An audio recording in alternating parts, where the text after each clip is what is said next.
This week we're going to talk a little bit about design and how when something is well designed, we're more likely to follow along, look through something, and gain more information. Whereas if something is poorly designed, we're likely to take a quick glance and move on. So for the first part of the week, and this will be due on Friday. Hang on, let me move this over. We're going to, I have a lecture about design, and I want you to take a look at it. And then by Friday, I want you to choose. Here's some websites that I've collected over the years, and I want you to choose two.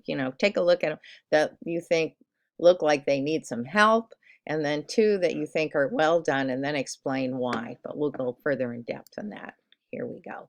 So again, choose two and tell me three potential problems you see, and then tell me what you think they could do to make them better. And if they have parts of them that are good, you can mention that too. It's like, this is really good, but they could do this and it would be a better experience for the user.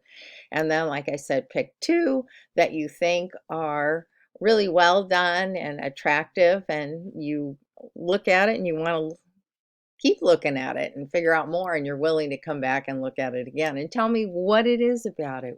Why do you see that as being well done? What is it? Use of colors, fonts, whatever, tell me what makes it work well. And then after you're done with that, so that's a total of 4 websites you're going to discuss in your blog post for the first part of the week.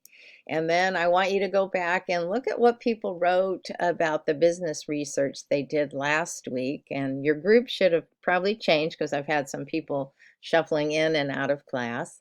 So it's not going to be the same people. If you go through your group and you run out of people, you can move on to another group, but start with your group. But I want you to see what they wrote, what they found out when they did some research into the businesses last week, and then leave them a little comment. Wow, what you learned from seeing what they learned, because that broadens your knowledge overall. And then either write a new blog post and call it week 3 comments, or you can just add the names of the people that you wrote a comment on their blog at the end of your week 3 post. So let's take a look at this design lecture. Hopefully it'll open up here, and a quick rundown of what's in there.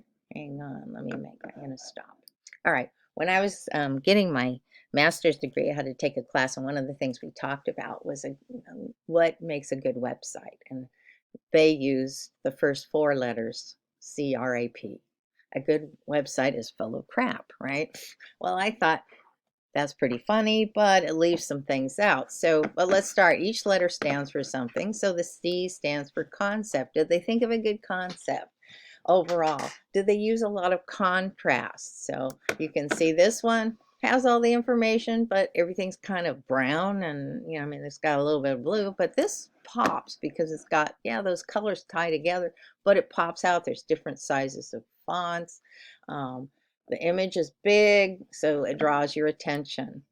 Another thing, R stands for repetition. You want your pages to look like they work together, but they are all different too. They have different information, but if you look at them, you're in the same website.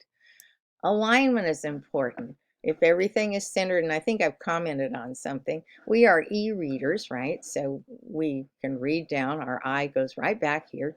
But if things are centered, you feel like you're going do do do do do do boom do do do, and you can miss things because they're uneven and it looks kind of messy. In this case, it's left aligned here, but the menu is right aligned, so it makes a nice sharp point right here, and it kind of makes a crisp design overall. And then proximity. If things are spread apart, like these 3 dots, they all look like individual units. But when you pull them together, they look like they belong together. So when you're looking at a website, if it's just got chunks of information, just one right after like this, you can't tell what this has to do with anything. But here you can see, because this text flows around it, you figure that this is part of this. So it's got that proximity going, which is good. Okay, so hierarchy. You want some things to be bigger to pull you in.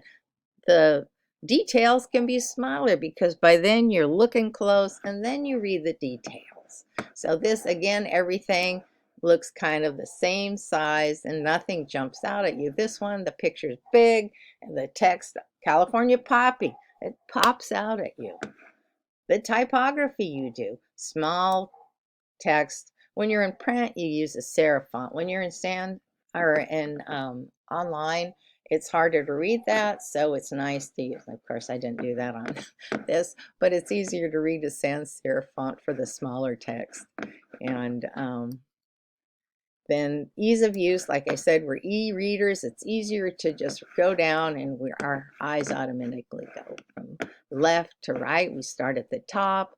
You want your information. If you're going to have your menu on the side, have it be on the left side so it doesn't disappear off on the right. Or have it at the top so you see it right away. And then have the reason you have a menu is so people can click on things and go find the information. They don't have to scroll down and then scroll back up and scroll down.